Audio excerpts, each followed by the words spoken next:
మా latest videos కోసం మా ఈ తెలుగు న్యూస్ ఛానల్ సబ్స్క్రైబ్ చేసి గంట సింబల్ యాక్టివేట్ చేసుకోండి. 2024 డిసెంబర్ 30వ తేదీ సోమవారం నాడు మార్గశిర అమావాస్య రాబోతుంది. అమావాస్య సోమవారం కలిసి వచ్చింది కనుక దీనిని సోమావతి అమావాస్య అని అంటారు. ఇది 100 సంవత్సరాలకు వస్తున్న అతి శక్తివంతమైన అమావాస్య అని జ్యోతిష్యుడు చెప్తూ ఉన్నారు. అయితే అతీత శక్తులు కలిగిన ఈ అమావాస్య రోజున ప్రత్యేకంగా ఈ 2 వస్తువులను ఇంటికి తెచ్చుకోండి. చాలు 7 తరాలకు సరిపడా డబ్బు వస్తుంది, చక్కటి ఆరోగ్యం ప్రాప్తిస్తుంది, దానికి తోడు తరగని ఐశ్వర్యం వస్తుంది. ఎవరైతే ఈరోజు ఈ 2 వస్తువులను ఇంటికి తెచ్చుకుంటారో వారి సుడి తిరిగిపోతుంది, వారికి అష్ట ఐశ్వర్యాలు ప్రాప్తిస్తాయి. వారి ఇంట్లో లక్ష్మీదేవి తిష్ట వేసుకుని కూర్చుంటుంది. శివయ్య అనుగ్రహం కూడా లభించి సకల ఐశ్వర్యాలు సిద్ధిస్తాయి అని పండితులు చెప్తూ ఉన్నారు. కాబట్టి మర్చిపోకుండా గుర్తుపెట్టుకొని ఈ అమావాస్య తిథి రోజున ఈ 2 వస్తువులను ఇంటికి తెచ్చుకోండి. అలా తెచ్చుకుంటే మీకు చాలా అద్భుతమైన ఫలితం వస్తుంది. మీ జీవితం మారిపోతుంది. మీరు పట్టిందల్లా కూడా బంగారం అవుతుంది. కూర్చుని తిన్నా తరగని ఆస్తి మీ సొంతమవుతుంది. ఐశ్వర్యం కలుగుతుంది. కాబట్టి ఈ 2 వస్తువులను ఖచ్చితంగా ఇంటికి తెచ్చుకోండి. అలా తెచ్చుకోవటం వలన మీకు యోగాలు ప్రాప్తిస్తాయి, యోగాలు సిద్ధిస్తాయి. శివయ్య కృపా కటాక్షాలు కలిగి కావలసినంత ధనం మీ దగ్గరకు వచ్చే అవకాశాలు కలుగుతాయి. సోమవారము అమావాస్య కలిసి రావటం చాలా అరుదు. చాలామంది అమావాస్యను చెడు శకునంగా భావిస్తూ ఉంటారు. అమావాస్య రోజు ఏ పని ప్రారంభించడానికి ఇష్టపడరు. కానీ ఈ సోమావతి అమావాస్య అలా కాదు. సోమావతి అమావాస్య రోజు ఎటువంటి శుభకార్యాలు చేసినా మంచి ఫలితాలు వస్తాయి. అందులోనూ ఈ అమావాస్య 2024లో చివరి అమావాస్య. కాబట్టి ఈ అమావాస్య రోజు ఈ 2 వస్తువులను ఇంటికి తెచ్చుకుంటే 2025లో మీకంతా మంచే జరుగుతుంది. 2025వ సంవత్సరం మీకు బాగా కలిసి వస్తుంది. అందులోనూ ఈ అమావాస్య జనవరి 1కు ఒక రోజు ముందు వస్తుంది కనుక ఈ అమావాస్య రోజున మీరు ఈ 2 వస్తువులను ఇంటికి తెచ్చుకుంటే 2025లో మీకు ధనానికి లోటు అనేదే రాదు. వద్దన్నా ధనం వస్తుంది, అదృష్టం వరిస్తుంది. గత సంవత్సరంలో మీ అంత అదృష్టవంతులు ఎవరూ ఉండరు. ఈ వస్తువులను ఇంటికి తెచ్చుకోవటం వలన 2025లో మీ ఇల్లు స్వర్గంగా మారిపోతుంది. అంతా మంచి రిజల్ట్ను మీరు అనుభవించగలుగుతారు. కనుక అందరూ ఈ అమావాస్య రోజు ఈ వస్తువులను ఇంటికి తెచ్చుకొని తిరిగిలేని యోగాలను పొందండి. మరి ఇంతకీ ఈ అమావాస్య అనగా సోమావతి అమావాస్య రోజు ఏ 2 వస్తువులను ఇంటికి తెచ్చుకోవాలి అనే విషయాన్ని ఇప్పుడు మనం ఈ వీడియోలో వివరంగా తెలుసుకుందాము. ఫ్రెండ్స్, ఫస్ట్ అయితే ఈ వీడియోకి ఒక లైక్ కొట్టండి. అలాగే మా ఛానల్ని కూడా సబ్స్క్రైబ్ చేసుకొని మాకు సపోర్ట్ చేయండి. ఎందుకంటే మాకు మీ సపోర్ట్ చాలా అవసరం. సాధారణంగా మన సాంప్రదాయంలో అమావాస్యకు చాలా శక్తులు ఉంటాయని నమ్ముతూ ఉంటారు. అందులోనూ కొన్ని పండుగలకు మరియు కొత్త సంవత్సరానికి ముందు వచ్చే అమావాస్యకు మరింత శక్తి ఉంటుంది. ఇలాంటి అమావాస్య 100 సంవత్సరాల క్రితం వచ్చింది, మళ్ళీ ఇప్పుడు వస్తుంది. అందులోనూ జనవరి 1కు ఒకరోజు ముందు వచ్చింది కనుక ఈ అమావాస్య పరమ పవిత్రమైనది, చాలా శక్తివంతమైనది. ఈరోజు ఖచ్చితంగా ఈ 2 వస్తువులను ఇంటికి తెచ్చుకోవాలి. అలా తెచ్చుకున్నట్లయితే చాలా మంచి ఫలితం వస్తుంది. మన సంపాదన రెట్టింపు అవుతుంది. మన ఇంటికి లక్ష్మీదేవి వస్తుంది. మన ఇంట్లో తిష్ట వేసుకుని కూర్చుంటుంది. శివయ్య అనుగ్రహం కూడా కలుగుతుంది. అంతులేని అనుగ్రహం కలుగుతుంది. సకల ఐశ్వర్యాలు సిద్ధిస్తాయి. కనుక అందరూ కూడా ఈ సోమావతి అమావాస్య రోజు తప్పనిసరిగా ఈ 2 వస్తువులను ఇంటికి తెచ్చుకోండి. ఈ వస్తువులు చాలా శక్తివంతమైనవి, పవిత్రమైనవి, చాలా శక్తితో కూడుకున్నవి. జనవరి 1 ముందు వస్తున్న ఈ అమావాస్య రోజున ఈ 2 వస్తువులను అమావాస్య రోజు ఇంటికి తెచ్చుకుంటే అష్ట ఐశ్వర్యాలను ప్రాప్తింపజేసుకోవచ్చు. చక్కగా ఈ సోమావతి అమావాస్య రోజు అందరూ కూడా శివాలయానికి వెళ్ళే ప్రయత్నం చేయండి. ఎందుకంటే సోమావతి అమావాస్య రోజు శివాలయానికి వెళ్తే శివుడి అనుగ్రహంతో పాపాలన్నీ కూడా పోతాయి, మనశ్శాంతి కలుగుతుంది. అలా శివాలయానికి వెళ్ళినప్పుడు శివుడిని పాలతో కానీ నీళ్లతో కానీ అభిషేకించండి. బిల్వ దళాలను సమర్పించండి. ఇలా చేస్తే చాలా మంచిది. కనుక సోమావతి అమావాస్య రోజు తప్పనిసరిగా అందరూ కూడా శివాలయానికి వెళ్ళండి. లేదు మాకు శివాలయానికి వెళ్ళే వీలు లేదు అనుకునేవారు ఇంటి వద్ద శివలింగం ఉంటే ఆ శివలింగానికి అభిషేకం చేసుకోండి, చాలా మంచిది. చాలామంది శివలింగాన్ని ఇంట్లో పెట్టుకోవడానికి భయపడిపోతూ ఉంటారు. కానీ భయపడవలసిన అవసరం ఏమీ లేదు. ఎవరైనా సరే ఇంట్లో చిన్న శివలింగాన్ని పెట్టుకోవచ్చు. కాకపోతే ఏంటంటే అలా శివలింగం పెట్టుకుంటే ప్రతిరోజు ఆ లింగానికి అభిషేకం చేయాలి, నివేదన చేయాలి. అలా ప్రతిరోజు అభిషేకము చేయగలిగే వారే శివలింగాన్ని ఇంట్లో పెట్టుకోవాలి. లేదు మాకు ప్రతిరోజు అభిషేకం చేయటం కుదరదు అనుకునేవారు మాత్రం శివలింగాన్ని ఇంటిలో పెట్టుకోవద్దు. జస్ట్ శివపార్వతుల ఫోటో పెట్టుకొని పూజించండి చాలు, సరిపోతుంది. కాబట్టి ఈ సోమవతి అమావాస్య రోజు మీ ఇంట్లో శివలింగం ఉంటే అభిషేకం చేసుకోండి. శివలింగం లేనివారు శివపార్వతుల ఫోటో ముందు దీపారాధన చేసుకుని బిల్వపత్రాలను శివుడికి సమర్పించండి. ఇలా సోమవతి అమావాస్య రోజు గుడికి వెళ్ళినా లేదా ఇంట్లో శివుణ్ణి పూజించిన కష్టాలు పాపాలు పోతాయి, మనశ్శాంతి కలుగుతుంది. ఈ అమావాస్య చాలా శక్తివంతమైనది కనుక ఈరోజు తప్పకుండా పరిహారాలు చేసుకోవాలి. పరిహారాలకు 100కు 100% ఫలితాలు తెచ్చే అమావాస్య ఇది. ఇంకా ఈ శక్తివంతమైన అమావాస్య రోజున 2 వస్తువులను ఇంటికి తెచ్చుకుంటే లక్ష్మీదేవి అనుగ్రహం కలిగి మీ ఇంట్లో కనకవర్షం కురుస్తుందని శాస్త్రాలు చెప్తూ ఉన్నాయి. ఎందుకంటే అమ్మవారికి అమావాస్య తిథి అంటే చాలా ఇష్టం. అందులోనూ ఇది మార్గశిర అమావాస్య కనుక లక్ష్మీదేవి ఈ అమావాస్యను చాలా ఇష్టపడుతుంది. కొంతమంది అమావాస్య అంటే భయపడిపోతూ ఉంటారు. ఏదో జరిగిపోతుందని, ఏదో అయిపోతుందని, దుష్ట శక్తులు తిరుగుతున్నాయని కంగారు పడిపోతూ ఉంటారు. కానీ అలాంటి భయాలేమీ అవసరం లేదు. ఈరోజు ఈ వస్తువులను ఇంటికి తెచ్చుకుంటే మీ భయాందోళనలు కూడా తొలగిపోతాయి. మనిషికి భయం అనేది ఉండకూడదు. మానవుడు ఎంత భయపడితే జీవితంలో అంతా ఎదగలేడు. కాబట్టి భయపడకండి, ఈ వస్తువులను తెచ్చుకోండి, బ్రహ్మాండంగా ఉంటుంది. మరి ఈ అమావాస్య రోజు ఇంటికి తెచ్చుకోవలసిన వస్తువుల్లో మొదటి వస్తువు ఏమిటి అంటే పసుపు. అమావాస్య రోజున మనం పసుపుని ఇంటికి తెచ్చుకుంటే చాలా చాలా మంచిది. పసుపును ఇంటికి తెచ్చుకుంటే శివుడు మనల్ని ఇష్టపడతాడు. అంతేకాదు లక్ష్మీదేవి స్వరూపం పసుపు. ఈరోజు పసుపుని ఇంటికి తెచ్చుకోవటం వలన తరగని ఐశ్వర్యంతో పాటు చక్కటి యోగాలు కూడా కలుగుతాయి. ఐశ్వర్యాలు ప్రాప్తించేలాగా ఆ లక్ష్మీదేవి చూసుకుంటుంది. పసుపు మంగళకరమైనది, శుభకరమైనది కనుక ఇంట్లో శుభకార్యాలు జరగట్లేదని బాధపడేవారు ఎన్నో ఏళ్ల నుండి మా ఇంట్లో అస్సలు ఏ శుభకార్యం జరగట్లేదు అని దిగులు పడేవారు ఈ రోజున పసుపుని ఇంటికి తెచ్చుకోవటం వలన ఇంట్లో ఏదో ఒక శుభకార్యం జరుగుతుందని శాస్త్రాలు చెప్తూ ఉన్నాయి. పురాణాల ప్రకారం ఈరోజు పసుపుని ఇంటికి తెచ్చుకుంటే ఒక మంచి పాజిటివ్ ఎనర్జీ అనేది వస్తుంది. చెడు అనేది ఇంట్లో నుండి బయటకు పోతుంది. లక్ష్మీదేవి మన ఇంట్లో స్థిరంగా ఉంటుంది, స్థిర నివాసాన్ని ఏర్పరచుకుంటుంది. ఈరోజు తెచ్చుకున్న పసుపును శరీరానికి రాసుకుని స్నానం చేసుకోవచ్చు, లేదా కాళ్లకు రాసుకోవచ్చు, లేదా పూజలకు ఉపయోగించుకోవచ్చు, లేదా వంటగదిలో పెట్టుకొని వంటల్లో కూడా వాడుకోవచ్చు. మీ ఇష్టం, ఎలా అయినా సరే వాడుకోవచ్చు. కాబట్టి ఈ అమావాస్య రోజు తప్పకుండా ఈ 10 రూపాయలు పెట్టి పసుపు ప్యాకెట్ను కొని ఇంటికి తెచ్చుకోండి. లేదు మేము పసుపుతో పరిహారం చేద్దాం అనుకున్నాం అనేవారు కొంచెం పసుపును గ్లాసుడి నీటిలో వేసి కొద్దిగా ఈ పసుపు నీటిని హాల్లో పెట్టుకొని రాత్రంతా ఉంచి తెల్లారిన తర్వాత ఆ నీటిని తీసుకుని వెళ్ళి బయటపడేయండి. ఇలా కనుక చేసుకుంటే మీ ఇంట్లో ఉండే దురదృష్టం మొత్తం కూడా బయటకు వెళ్ళిపోతుంది. మీరు అదృష్టవంతులుగా మారిపోతారు. లక్ష్మీ అమ్మవారు అనుగ్రహించి కావలసినంత ఆస్తిని ఐశ్వర్యాన్ని ఇస్తారు. కాబట్టి పసుపుతో ఈ పరిహారం చేసి చక్కటి ఫలితాలను పొందండి. అంతేకాదు ఈరోజు పసుపుని ఇంటికి తెచ్చుకోవటం వలన ఇంట్లో మంగళకరమైన కార్యాలు జరుగుతూ ఉంటాయి కనుక అందరూ కూడా ఈ అమావాస్య రోజు పసుపుని ఇంటికి తెచ్చుకోండి. ఇక ఈ అమావాస్య రోజు ఇంటికి తెచ్చుకోవలసిన 2వ వస్తువు ఏమిటి అంటే యాలుక్కాయలు. యాలుక్కాయలు అంటే లక్ష్మీదేవి చాలా ఇష్టపడుతుంది. అమ్మవారికి యాలకులన్నా, యాలుక్కాయల పరిహారమన్నా, యాలకులు ఇంటికి తెచ్చుకోవటం అన్నా ఎంతో ప్రీతి. ఈరోజు అంటే ఇలాంటి తిథి వారము కలిసి వచ్చిన రోజున యాలుక్కాయలు ఇంటికి తెచ్చుకుంటే అదృష్టం ఐశ్వర్యము కలిసి వస్తాయి. తరగని ఆస్తి మన సొంతమవుతుంది. అమ్మవారి కరుణా కటాక్షాలు లభిస్తాయి. ధనలాభం కలుగుతుంది. చాలామంది ధనం విషయంలో ఎంతో ఇబ్బంది పడిపోతూ ఉంటారు. ధనం రావటం లేదని, సంపాదించింది మిగలటం లేదని, ఎంత సంపాదించినా మా బ్రతుకులు మారటం లేదని బాధపడిపోతూ ఉంటారు. ఈరోజు తప్పకుండా యాలకుల ప్యాకెట్ను ఇంటికి తెచ్చుకోండి. దీనికోసం మీరు పెద్దగా ఖర్చు చేయవలసిన అవసరం కూడా లేదు. 5 రూపాయల యాలుక్కాయల ప్యాకెట్ను తెచ్చుకున్నా చాలు. చాలా మంచి శుభ ఫలితం కలుగుతుంది. మీ జీవితం మారిపోతుంది.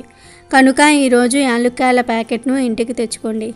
అలా తెచ్చుకుంటే చాలా మంచిది. 5 రూపాయలు, 20 రూపాయలు, 50 రూపాయలు ఇలా మీ వీలును బట్టి చిన్న యాలుక్కాయల ప్యాకెట్ను తెచ్చుకోండి. తెచ్చుకున్న తర్వాత ఈరోజు తిథి వారము బాగుంది కాబట్టి ఇంటిని శుభ్రం చేసుకున్న తర్వాత ఇంట్లో దేవుడి ఫోటో ముందు యాలుక్కాయల ప్యాకెట్లో నుండి 4 యాలుక్కాయలను తీసి దేవుడి ఫోటో ముందు పెట్టి పూజించండి. పూజ అంటే చిన్నగా పూజ చేసి 4 యాలుక్కాయలను దేవుడి ముందు పెట్టండి. తర్వాత సంకల్పం చెప్పుకోండి. దేవుడా, నాకు ధనం కావాలి, డబ్బు కావాలి. 2025లో మాకు ధనం ప్రవాహంలాగా రావాలని, డబ్బుకు లోటు ఉండకూడదని, ఇబ్బందులు తొలగిపోవాలని సంకల్పం చెప్పుకోండి. తర్వాత ఆ 4 యాలుక్కాయలను తీసేసి ఇంట్లో వారందరూ కూడా ఒక్కొక్కటి తినేయండి. 4 యాలకులే పెట్టాలని లేదు, మీ ఇంట్లో ఎంతమంది ఉంటే అన్ని యాలుక్కాయలు పెట్టేసి తర్వాత ఒక్కొక్కరు ఒక్కొక్క యాలుక్కాయను తినేయండి. ఇలా తింటే మీ సుడి తిరిగిపోతుంది, కావలసినంత ధనం వస్తుంది, డబ్బు వస్తుంది, తిరుగుండదు. కాబట్టి ఈ అమావాస్య రోజు తెచ్చుకుంటే పసుపును తెచ్చుకోండి లేదా యాలుక్కాయల ప్యాకెట్ను తెచ్చుకోండి. 2 తెచ్చుకుంటే మంచిది. లక్ష్మీ అనుగ్రహం లభిస్తుంది, కావలసినంత ఐశ్వర్యం వస్తుంది. 2 తెచ్చుకోలేని వారు కనీసం ఈ రెండిటిలో ఏదో ఒక వస్తువును తెచ్చుకున్నా చాలు, తరతరాలకు తరగని ఐశ్వర్యం వస్తుంది. ఈ 2 కాదు, ఈరోజు డమరుకాన్ని కొని తెచ్చుకున్న తిరుగులేని రాజయోగం పడుతుంది. శివుడికి డమరుకం అంటే చాలా ఇష్టం. డమరుకం శబ్దం అన్న శివుడికి మహాప్రీతి. అందుకే శివుడి చేతిలో ఎప్పుడూ డమరుకం ఉంటుంది. డమరుకం నుండి వెలువడే శబ్దాలే భాషగా మారాయని సనాతన ధర్మం చెప్తోంది. శివుడు తాండవం చేసినప్పుడు డమరుకం మోగిస్తాడు. డమరుకం అంటే చిన్న డ్రమ్ లాంటి వాయిద్యం. డమరుకం అంటే శివుడికి చాలా ఇష్టం కాబట్టి సోమావతి అమావాస్య రోజు లేదా సోమావతి అమావాస్యలోపు ఒక చిన్న డమరుకం కొని తెచ్చుకోండి.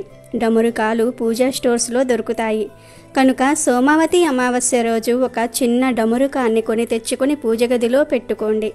ఇలా పెట్టుకోవటం వలన శివుడి అనుగ్రహం లభిస్తుంది, లక్ష్మీ కటాక్షం సిద్ధిస్తుంది. ఇలా తెచ్చుకున్న డమరుకాన్ని అప్పుడప్పుడు ఇంట్లో వాయిస్తే ఇంట్లోని నెగిటివ్ ఎనర్జీ అంతా కూడా పోతుంది. కాబట్టి అందరూ కూడా ఈ సోమావతి అమావాస్య రోజు ఒక డమరుకాన్ని కొని తెచ్చుకొని పూజ గదిలో పెట్టుకొని తరతరాలకు తరగని ఐశ్వర్యాన్ని పొందండి. డమరుకం ఆప్షనల్, మీకు కావాలంటే కొనుక్కొని ఈరోజు ఇంటికి తెచ్చుకోండి. ఇలా డమరుకాన్ని ఇంటికి తెచ్చుకోవటం వలన ఇంట్లో ఉండే దుష్టశక్తులు, నెగిటివ్ ఎనర్జీ అన్నీ కూడా పోతాయి. ఇంట్లో వారిని అదృష్టం వరిస్తుంది, దరిద్రం పోతుంది, అష్టైశ్వర్యాలు కలుగుతాయి. కాబట్టి ఈ సోమావతి అమావాస్య రోజు అందరూ కూడా గుర్తుపెట్టుకొని పసుపు, యాలుక్కాయలు, డమరుకము 3 వస్తువుల్లో ఏవో ఒక 2 వస్తువులను కానీ లేదా కనీసం ఒక వస్తువును అయినా సరే కొని ఇంటికి తెచ్చుకోండి. తెచ్చుకోవటం వలన మనకంతా మంచే జరుగుతుంది, తరతరాలకు తరగని ఐశ్వర్యం వస్తుంది. ఇవన్నీ కూడా మనకు లాభాలను తెచ్చిపెట్టే వస్తువులు కనుక మీరు కూడా ఈ వస్తువులు కొని తెచ్చుకొని శుభ ఫలితాలను పొందండి. అమావాస్య సోమవారంతో కలిసి వచ్చింది కనుక దీనినే సోమావతి అమావాస్య అంటారు. ఇది చాలా శక్తివంతమైన అమావాస్య. సోమావతి అమావాస్య శివరాత్రి కంటే గొప్ప పర్వదినము. కోటి సూర్యగ్రహణాలకు సమానమైన శక్తి ఈ రోజుకు ఉంటుంది. ఇటువంటి అద్భుతమైన రోజును వృధా చేయకుండా శివారాధన చేస్తే సకల శుభాలు కలుగుతాయి. కాశీలో సోమవారంతో కూడిన అమావాస్య రోజు 2 కాకులు శివుడు చుట్టూ ప్రదక్షిణం చేసి ఆ 2 కాకులు శాశ్వతంగా ప్రథమ ఘనాలలో కలిసిపోయాయి. ఇలాంటి శక్తివంతమైన రోజు 2 కాకులు ప్రదక్షిణం చేసినంత మాత్రానే ఆ మహాశివుడు ఆ కాకులకు ప్రథమ ఘనాధిపత్యం ఇచ్చినట్లు కాశీఖండం చెప్తోంది. ఈరోజు ఎవరైనా వీలు కల్పించుకొని ఈశ్వర ఆరాధన గుడిలో లేదా ఇంట్లో చేసుకుంటే సకల అభిష్టాలు నెరవేరుతాయి. శివ పురాణంలో రుద్రకంఠంలో ఈ పర్వదినం గొప్పతనం గురించి ఇలా వివరించటం జరిగింది. ఒక అర్చకుడు ఈ పర్వదినం రోజు శివలింగం మీద ఒక బిల్వ పత్రాన్ని ఉంచుతాడు. ఆ బిల్వపత్రం కింద ఒక చీమ ఉంది. అలా బిల్వపత్రంలో ఉన్న చీమ శివలింగం మీద నుండి పానమట్టంపై పడింది. అది తెలియకనే పానమట్టం చుట్టూ కూడా కంగారుగా తిరిగింది. అలా తెలియక సోమావతి అమావాస్య రోజు ఒక్కసారి ప్రదక్షిణం చేసిన పుణ్యానికి మహాశివుడు సంతోషించి ఆ చీమకు మానవ జన్మ ఇచ్చి వచ్చే జన్మలో కాశీరాజు అవుతావు అని వరం ప్రసాదించాడు. అలా ఆ చీమ తర్వాత జన్మలో కాశీ పట్టణానికి మహారాజుగా మారింది. సోమావతి అమావాస్య రోజు తెలియక చీమ ఒక్కసారి శివలింగం చుట్టూ తిరిగినంతనే అంతటి పుణ్యాన్ని చీమకు మహాశివుడు ప్రసాదించాడు. అంతటి శక్తి సోమావతి అమావాస్యకు ఉన్నది. సోమావతి అమావాస్య వెనక ఒక కథ ఉంది. శ్రీ మహావిష్ణువు తన నాభి కమలము నుండి బ్రహ్మను సృష్టించాడు. ఆ బ్రహ్మ ప్రజాపతులను సృష్టించాడు. వారిలో దక్ష ప్రజాపతి ఒకడు. దక్ష ప్రజాపతి తన కుమార్తెలలో 27 మందిని చంద్రుడికి ఇచ్చి వివాహము చేశాడు. ఒక కుమార్తెను పరమేశ్వరునకు ఇచ్చాడు. ఆమెయే దాక్షాయణి. శ్రీ మాతా సతీదేవి పరమేశ్వరుణ్ణి పతిగా పొందిన సతీదేవి అన్యోన్య అనురాగాలతో పరమశివుణ్ణి సేవించేది. ఒకసారి సతీ తండ్రి అయిన దక్షుడు అహంకారానికి వశమవుతాడు. అది ఎలా అంటే పరమశివుడు ప్రతిరోజు సాయంత్రం నాట్యం చేస్తాడు. అందుకే ఆయనకు నటరాజు అనే పేరు కూడా వచ్చింది. ఆ నాట్యం చూడడానికి ముక్కోటి దేవతలు వస్తారు. దక్షుడు కూడా అలా శివుడు నాట్యం చూడడానికి వచ్చేవాడు. దక్షుడు మామగారు అయినప్పటి నుండి శివుడు నాట్యం పూర్తయిన తర్వాత ముందుగా దక్షుణ్ణి సాగనంపి తర్వాత మిగతా దేవతలను సాగనంపేవాడు. అయితే ఒకరోజు శివుడు వీలు లేక దేవతలందరినీ ముందు సాగనంపి చివరకు దక్షుణ్ణి సాగనంపాడు. దాంతో కోపం వచ్చిన దక్షుడు అహంకారానికి వశమవుతాడు. ఓ పెద్ద యజ్ఞం తలపెట్టి తన అల్లుడైన చంద్రుణ్ణి అలాగే దేవతలందరినీ ఆ యజ్ఞానికి ఆహ్వానిస్తాడు దక్షుడు. కానీ కుమార్తెను శివుణ్ణి పిలవలేదు. పరీక్ష్యాది మహర్షులు దక్షుడికి హితబోధ చేయబోయారు. కానీ దక్షుడు వినలేదు. నారద మహర్షుల వారు సతీదేవికి తన తండ్రి ఓ పెద్ద యజ్ఞం తలపెట్టబోతూ ఉన్నాడని తెలియజేస్తాడు. యజ్ఞ కార్యాన్ని గురించి విన్న సతీదేవి పరమశివుణ్ణి యజ్ఞానికి వెళ్ళడానికి అనుమతి కోరింది. దానికి శివుడు పిలవని పేరంటానికి వెళ్ళటం తగదంటూనే అనుమతి ఇచ్చాడు. ఆమెతో పాటు సహాయకారులుగా కొంతమంది ప్రథమ గణాన్ని పంపించాడు. సతీదేవి యజ్ఞశాలకు చేరింది. దక్షుడు పిలవకపోయినా వచ్చిన కుమార్తెని చూసి దగ్గరకు వచ్చి పరమశివుణ్ణి నిందించాడు. అతడు రాకపోతే నష్టం లేదు, నువ్వు వచ్చావు చాలా సంతోషం అన్నాడు. అలా శివుణ్ణి నానా రకాలుగా నిందించాడు. ఆ మాటలు భరించలేని సతీదేవి తండ్రికి అక్కడ ఉన్న దేవతలందరికీ పరమశివుడి గొప్పతనం చెప్పి శివనింద చేసిన వాడి కుమార్తెగా ఉండకూడదని నిశ్చయించుకుంది. దాంతో సతీ అగ్నిగుండము దగ్గరకు వెళ్ళి యోగాగ్నిలో కూర్చొని తనను తాను దహనం చేసుకుంది.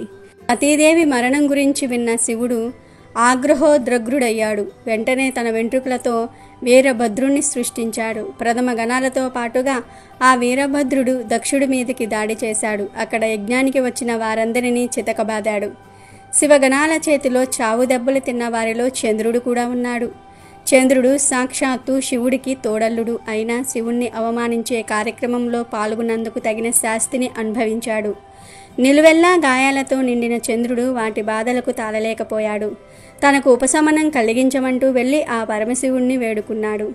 చంద్రుని బాధను చూసిన భోళాశంకరుడి మనసు కరిగిపోయింది. అప్పుడు శివుడు, ఓ చంద్రదేవా, రాబోయే సోమవారం నాడు అమావాస్య తిథి కూడా ఉన్నది. ఆ రోజున గనుక నాకు అభిషేకం చేస్తే నువ్వు ఆరోగ్యవంతుడవు అవుతావని అభయమిచ్చాడు.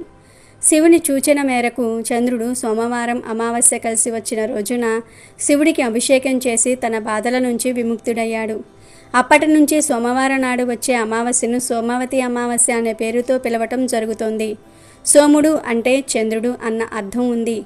ఆ చంద్రుని ధరించాడు కాబట్టి శివుణ్ణి కూడా సోమేశ్వరుడు అని పిలుస్తారు. ఇది సోమావతి అమావాస్య వెనుక ఉన్న కథ. ఈ అమావాస్య రోజున గంగానదిలో స్నానం చేస్తే చాలా పుణ్యం లభిస్తుంది. లేదు అంటే దగ్గరలో ఉన్న సముద్రాలు లేదా దేవాలయాలలో ఉండే కోనేరులో కూడా స్నానం చేయవచ్చు. ముఖ్యంగా కాశీ, ప్రయాగ, హరిద్వార్ వంటి పుణ్యక్షేత్రాలలో స్నానం చేయాలని పురాణాల్లో ఉంది. రోజు అక్కడికి భక్తులు కూడా ఎక్కువగా వచ్చి స్నానమాచరించి పూజా కార్యక్రమాల్లో పాల్గొంటారు. భక్తుల విశ్వాసం ప్రకారం శివుడు ప్రధానంగా సోమావతి అమావాస్య రోజు గంగా స్నానం చేసి వారికి అదృష్టం మరియు సంపద మరియు మోక్షాన్ని ఇస్తారు అని ప్రతీతి. గంగానదిలో స్నానం చేయలేని వారు సముద్రాలు లేదా దేవాలయాలలో ఉండే కోనేరులో లేదా దగ్గరలో ఉండే నదుల్లో, కాలువల్లో కూడా స్నానం చేయవచ్చు. ఇలా చేస్తే జన్మజన్మల పాపాలు పోతాయి. శివుడికి సోమవారం అంటే చాలా ఇష్టం అన్న విషయం తెలిసిందే. అమావాస్య నాడు ఆయనను పూజిస్తే కూడా విశేష ఫలితం లభిస్తుందని చెప్తూ ఉంటారు. ఇక సోమవారం అమావాస్య కలిసి వస్తే రోజే సోమావతి అమావాస్య. శివారాధనకు ఇది ఒక విశిష్టమైన రోజు. ఈ రోజున పుణ్యనదులలో స్నానం చేసి పేదలకు దానం చేస్తారు. దీంతో పాటు పూర్వీకుల ఆత్మశాంతి కోసం శ్రాద్ధం తర్పణం కూడా చేస్తారు. దీని వలన పితృదోషాలు కూడా పోతాయి.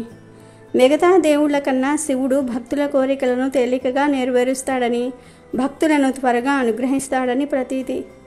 రాక్షసులను సైతం అనుగ్రహించి వరాలు కురిపిస్తాడు కాబట్టే శివుణ్ణి భోళాశంకరుడు అని అంటారు. బిల్వ పత్రాలతో అభిషేకిస్తే చాలు కోరిన కోరికలు తీరుస్తాడు.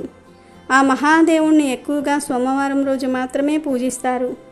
శివునికి సోమవారం అంటే చాలా ఇష్టం అన్న విషయం తెలిసిందే. అమావాస్య నాడు ఆయనను పూజిస్తే కూడా విశేష ఫలితం లభిస్తుందని పెద్దలు చెప్తూ ఉన్నారు.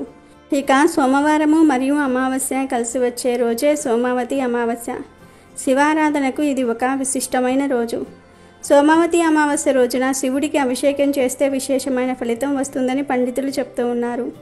ఈరోజు తలారా స్నానం చేసి శివుణ్ణి పంచామృతాలతోనూ జలంతోనూ అభిషేకించుకోవాలి. ఇలా అభిషేకించిన తర్వాత శివుణ్ణి బిల్వ పత్రాలతో పూజించి శివ స్తోత్రాలతో కొలిస్తే సంపూర్ణ ఆయురారోగ్యాలు సిరి సంపదలు లభిస్తాయని నమ్మకము. ఈ పూజ పంచారామాలలో కానీ రాహుకాలంలో కానీ సాగితే మరింత విశిష్టమైన ఫలితం దక్కుతుంది. ఏదీ కుదరకపోతే కనీసం శివ పంచాక్షరి జపంతో అయినా సరే ఈ రోజును గడిపితే ఎంతో పుణ్యం వస్తుంది. సోమావతి అమావాస్య రోజున రావి చెట్టుకు 108 సార్లు ప్రదక్షిణలు చేసి ఉపవాసం ఉన్నచో జాతకంలో ఉండే సకల దోషాలు తొలగిపోతాయని విశ్వాసము. రావి చెట్టులో ఎల్లప్పుడూ బ్రహ్మ విష్ణు మహేశ్వరులు కొలువుతీరి ఉంటారు కనుక ఈ రోజున రావి చెట్టును శక్తి కొలది పూజించాలి. ఇంట్లోకి అనేక సందర్భాలలో నెగిటివ్ ఎనర్జీ వచ్చి చేరుతూ ఉంటుంది. అంటే మనం ఎక్కడెక్కడో తిరిగి కాళ్ళు కడగకుండా ఇంటికి వచ్చేస్తూ ఉంటాం. అలాంటి సందర్భాలలో మనతో పాటు మన వెనకే నెగిటివ్ ఎనర్జీ ఇంట్లోకి వచ్చేస్తుంది. దీని వలన అనేక రకాల ఆర్థిక, ఆరోగ్య, మానసిక సమస్యలు ఇంట్లో ఎదురవుతూ ఉంటాయి. బయటవారి ఏడుపుల వలన, నరదృష్టి వలన, నరఘోష వలన కూడా అనేక రకాల సమస్యలు పెరిగిపోతూ ఉంటాయి. ఇలాంటి నరదృష్టి, నరఘోష సమస్యలు, నెగిటివ్ ఎనర్జీ వలన వచ్చే సమస్యలు, ఈ సమస్యలన్నిటి నుండి బయటపడాలంటే అమావాస్య రోజు ఒక చిన్న పరిహారం చేయండి. ఈ పరిహారానికి ఒక చెట్టు కొమ్మ మాత్రమే కావాలి. మరి ఆ చెట్టు ఏమిటంటే గార చెట్టు. ఈ గార చెట్టునే గారమండ చెట్టు అని కూడా పిలుస్తూ ఉంటారు. ఈ చెట్టు పల్లెటూర్లలో రోడ్డు పక్కన ఎక్కువగా కనిపిస్తూ ఉంటుంది. మీకు తెలియకపోతే పెద్దవారిని అడిగితే వారే ఈ చెట్టు దగ్గరకు తీసుకుని వెళ్ళి చూపిస్తూ ఉంటారు.